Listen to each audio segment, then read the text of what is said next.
Chapter 29. Knock Knock. Elliot, Josie and the Immortals partied with willful abandon all night long, pushing all thoughts of the next day as far from their minds as they could. But as Friday dawned, so too did the reality that this was their last day at home farm. "The harpy-faced hag," huffed Aphrodite through her dark glasses. "Why, I've a good mind to scratch her evil eyes out." "Temper will get you nowhere," said Athene, reading through the paperwork for the millionth time. "But this is watertight. She has legally bought the farm." "Perhaps I should go and negotiate with her," said Hephaestus, sharpening his axe. "We can't break mortal laws," said Zeus, "however unfair they are." "Why can't Elliot just buy it back?" called Hermes beneath his eye mask. "He only needs 20 quid. With the Earthstone he could buy King Croesus a condo." "It's no good unless this ballyhorse's bum wants to sell it now," said Zeus. "Chances of that are slimmer than a supermodel sandwich," sighed Hermes. "There must be something we can do." "Maybe she'll have a change of heart," said Zeus, putting his arm around Elliot's dejected shoulders. "After all, the only person who can stop this sale now is Patricia herself." "Bosh!" yelled Hermes as he shot blindly up into the air like a rocket, hitting his head on the ceiling. "That's it!" "It is," said Zeus, not at all sure what was what.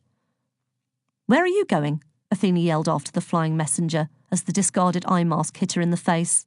"No time, babe," shouted Hermes, pulling on the invisibility helmet as he flew out of the gate. "Hold tight!" "It's only a house, Ellie," said Aphrodite as the clock ticked towards the midday deadline for Patricia's purchase. "We'll help you find a new one." "What's happening?" said an agitated Josie, trying to unpack one of the dozens of boxes that filled the farmhouse. "It's our home," said Elliot, holding Josie's hand as he switched on the television to distract her. "It's the only place Mum knows, the only place that's familiar to her. We have nowhere else." The gods looked helplessly at each other as Elliot tightened his grip on his mother's hand and whispered reassurances in her ear. At 11:55, Patricia Portially Plum tottered into the farm, still smarting from the smack on the bum that the open gate had administered on her way in. "Hello, cutie pudding!" shrieked Patricia, barging her way into the house. "Can no one shut a ruddy gate?" huffed Hephaestus, heading out to his fence. "It's not midday," said Elliot angrily, looking at the grandfather clock. "It's not yours yet." "Details, details, my Pookie." Well, isn't this quite the party?" said Patricia, eyeing up the fuming Immortals. "How nice to see you all again." "Can't say the same," said Aphrodite tartly. "Oh, that's lovely, dear, just lovely," said Patricia absently, looking around the house she couldn't wait to tear down. "It's so important to make lovely memories, and this will be a lovely memory of your last day at home farm. In fact, home farm's last day too. The bulldozers are outside the fence." I can't, what?" started Josie again as Aphrodite put a comforting hand on her shoulder. "Please," said Elliot frantically to the gods, "do something, anything." "We can't break mortal laws," said Zeus sadly. "We can break their snotty noses, though," said Aphrodite, her beautiful face screwed up in hatred as she made for Patricia on the other side of the room. Athene held her back. "Aphrodite, let me handle this," Athene said, calmly approaching Patricia. "Mrs. Portially Plum, without question, you are the most miserable, twisted, odious gorgon fart," she screamed. "I should take this contract and—" Zeus quickly clamped his hands over Elliot's ears to spare the boy from the torrent of filth that spewed out of Athene's mouth. But from the hand gestures alone, Elliot could gather that whatever Athene was suggesting was going to be extremely energetic, very uncomfortable, and Mrs. Portially Plum was going to be doing it rather a lot for a long, long time. "Until it drops off," puffed a red-faced Athene, taking her first breath for over a minute. Charming, my dear, said Patricia, unmoved. But in 3 minutes, I will own this farm, and there's nothing you can do about it. You're a monster, boomed Zeus. You're a witch, hissed Aphrodite. You're on the telly, said Josie, as Patricia's pointy nose appeared on the screen. What the devil? Huffed Patricia as Athene turned up the volume on the local news report. And finally, a lovely Christmas miracle to roast your chestnuts as we cross live to Little Motbury for a special announcement from local businesswoman Patricia Porchley Plum, said the newsreader as the screen switched to outside Patricia's house. Wait, that's not me, cried Patricia as her identical twin started to speak. This special time of year has caused me to reconsider my selfish and greedy ways, the on-screen Patricia started. I realise that by slavishly pursuing my own wealth, I have hurt this community. Not to mention my roots, this hair dye is pants. Are those wings on your shoes? Smiled Aphrodite, squinting at Patricia's high-definition feet. But, stammered the Patricia in the room, regretting the second sherry she'd had her butler pour at breakfast. And so I've decided to give back to the community from which I've taken so much, TV Patricia continued. I've donated all of my vast wealth to charity. No! Screamed Patricia as her mobile phone started to ring. And furthermore, TV Patricia continued, striking a pose for the cameras, I'd like to open my house to the poorest members of our society to become a hostel for those in need of shelter and a place to get back on their feet. What? What? What do you want? She screamed down her mobile phone as the grandfather clock struck midday. Bankrupt? No, that's not possible. Of course there are sufficient funds in my account. It's only £20. What do you mean I forfeit the sale? I can't lose Home Farm. I want it. Elliot looked more closely at the picture on the TV. Patricia's shoes definitely did have tiny wings on the side, and there were a couple tucked into her perm as well. Finally, I'd like to take this opportunity to apologise to those I've wronged, said Hermes, disguised as Patricia. Never again will I be the avaricious idiot I've been my whole life. And I will definitely get my colours done. These autumn shades make my skin look flatter than a grated espadrille. Now please, come and enjoy my wine cellar. The first 10 inside get a free bottle of Chateau Lafite. Boom! No, not the Chateau Lafite, screamed Patricia, running for the door as Athene joyfully ripped up the paperwork for the house sale. Stop, all you disgusting poor people. Get your impoverished fingers off my lovely things. Stop! Stop! Wait a minute, shouted Elliot. You forgot something. He rummaged around in his pocket and pulled out a £20 note. Here, he said. Now we're even. Oh! Patricia raced out of the door and immediately tripped on the path, leaving one of her shoes stuck in the paving stones. Allow me to help you, said Hephaestus, dragging her towards the fence. Get your filthy hands off me, roared Patricia, kicking the gate with her remaining shoe. Get me out of here. Suit yourself, said Hephaestus, lumbering towards a large lever by the fence. Cheerio! And as the immortal blacksmith yanked on the lever, Mrs. Horse's bum was catapulted high into the air with a shriek, her petticoats flapping in the breeze, straight over the fence, past the retreating bulldozers, and as far away as the eye could see. Christmas Day was a celebration like none Elliot had known. By late afternoon, Elliot and the Immortals were flopping around the creaking dining room table, piled with enough food to feed a continent. I'm stuffed.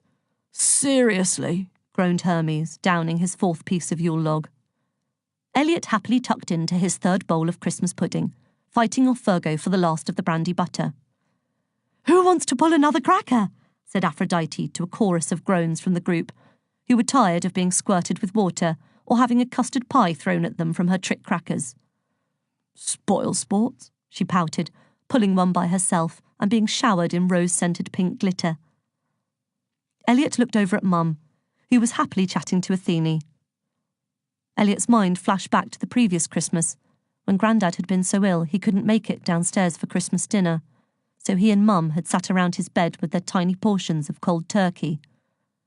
He wished his grandparents were here to see the cheer around the table, but he knew they'd be happy just to know that he and Mum were safe and being so well looked after. "Prezi time! Boom!" shouted Hermes, flying over to the giant Christmas tree, which was not only surrounded by mountains of presents, but also topped with a real fairy.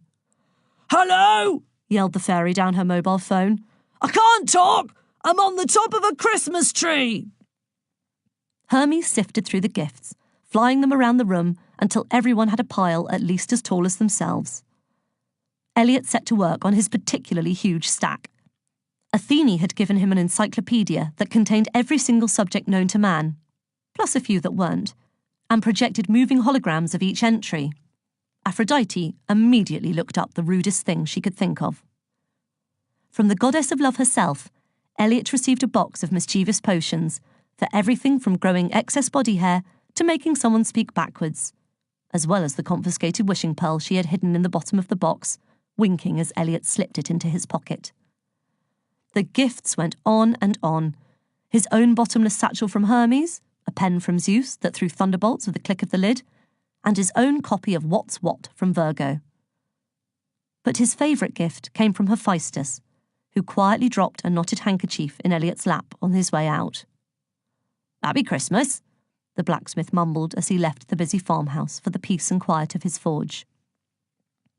Elliot unknotted the handkerchief. Inside was his father's watch, restored to perfect working order and complete with a set of pencil-scrawled notes on the improvements Hephaestus had made. Elliot wasn't sure he'd ever need his watch to unlock a combination safe or trigger an explosion, but he was truly touched by Hephaestus's gesture. Virgo leant over and stole a piece of Christmas cake from Elliot's plate. "Oi, that's mine," objected Elliot. "Your rules," smiled Virgo, swallowing it whole. "Not mine." "Do you have a minute, Elliot?" asked Zeus. "I think I need to walk off that 4th plate of turkey." Elliot and Zeus walked up into the fields, which were still thriving with Demeter's exotic fruit and vegetables. It was slightly odd seeing giant pineapple trees covered in a thin layer of snow, but they appeared to be in rude health in the icy field. "How are you, dear boy?" Zeus asked Elliot. "Really?" "I'm fine," said Elliot honestly. "Everything's fine now." "You're a hero," said Zeus. "I don't know many mortals, or immortals, who could have resisted Thanatos like that. You're an exceptional young man, Elliot Hooper." "I haven't stopped him, though, have I?" said Elliot, voicing the doubt that had been nagging at him since his return from the underworld. "No," said Zeus softly. "Unfortunately, Thanatos still has allies. It won't be long before someone comes to his aid. Indeed, I suspect they already have. But don't underestimate what you did. If you hadn't, Thanatos would have taken the Earthstone, and I dread to think what could have happened." "I'm sorry I stole it," said Elliot, desperate to unburden himself from the guilt he'd been dragging around for weeks. "I didn't think I had any choice." "But you did make a choice. The right one," smiled Zeus, producing the Earthstone from his pocket. "I never thought I'd see this again." "What are you going to do with it?" asked Elliot. "I was going to ask you the same thing," said Zeus as he came to a halt, his blue eyes meeting Elliot's. "What do you mean?" said Elliot, as Zeus placed the Earthstone in his palm. "Why are you—" "Thanatos can't touch you," said Zeus, wrapping Elliot's fingers around the glowing stone. "You're the only person who can keep it from him." "Are you sure?" Elliot asked. Thanatos's oath in the cave swirled around his mind. The Chaos Stones, in return for his mum. Could Zeus really trust Elliot? Could Elliot really trust himself? "Guarding the stones won't be easy," said Zeus. "They are a heavy burden to bear, one that I couldn't face." Elliot remembered how powerful he felt when he used the Earthstone. He could get used to that feeling. Too used to it, perhaps. They corrupted powerful demons like Erebus and Thanatos. You'll need every ounce of goodness in your heart to make sure they don't consume you." "So you're saying I could end up like Gollum?" gasped Elliot. "What? Running your own successful chain of high street jewellers?" said Zeus. "No, I meant you'd go mad." "Right," said Elliot, holding his earthstone up to the light and casting rainbows all around. "This is serious, Elliot," said Zeus in a harsher tone than Elliot had heard him use before. "The stone will do its very best to conquer you. Don't let it. Only ever use its powers if your life depends on it. Every time you use the stone, it will tighten its hold over you. Be wise, Elliot, and be careful." It was good advice. Elliot pushed Thanatos' oath to the back of his mind. It was best left there. "Where shall I keep it?" asked Elliot, feeling a large diamond was probably against Boyle's jewellery rules. "Hephaestus thought of that," said Zeus. "Such a clever chap. Open your watch." Elliot opened it and saw that the lid had been divided into 4 equal parts. "There you go," said Zeus. Elliot held the earthstone to the watch, wondering how it was going to fit, being at least 10 times larger than the space allowed for it. But, as if hearing his thoughts, as soon as the diamond touched the watch, it shrank into its place, gleaming brightly as it filled a perfect quarter of the lid. "We've still got 3 more stones to find," said Elliot, tucking the watch back inside his pocket. "Yes, we do," said Zeus. "And after Christmas, we'll start looking for the next one. And the one after that. We'll beat Thanatos in the end, don't you worry." Elliot said nothing, but desperately wanted to share Zeus's optimism. "We'd better get back," said Zeus. "Your mother wants to watch the Queen's speech, and so do I. She's a fine-looking lady, that monarch of yours." "Be careful," said Elliot. "She could ninja kick you into the middle of next week." Zeus chortled happily as they set off back to the farm, where everyone had gathered around the telly on the plush armchairs. Virgo signalled for Elliot to come and sit by her. "Listen," she said nervously. "There's something I've been meaning to say to you. Something important." Elliot shuddered and gritted his teeth. Christmas brought out the mushy in people, and girls were the worst. He waited to hear Virgo's heartfelt declaration of love and wondered how he was going to let her down gently. She punched him in his right arm. Hard. "You are such a gorgon fart," she said. "Shut up," said Elliot. "You shut up," said Virgo, the 2 of them jostling on the sofa, neither seeing the smile on the other's face. "Shh, it's starting," said Josie as the Queen took to the screen. Elliot listened to Her Majesty's good wishes for the following year with mixed feelings. On the one hand, he had no idea what it would bring. The gods were a huge help, but Mum's health wasn't getting any better. Thanatos wouldn't be happy until the Chaos Stones were his and Elliot was dead at his feet. The gods could only protect him so far, and Elliot knew he was going to have to keep his wits about him if he wanted to be here next Christmas.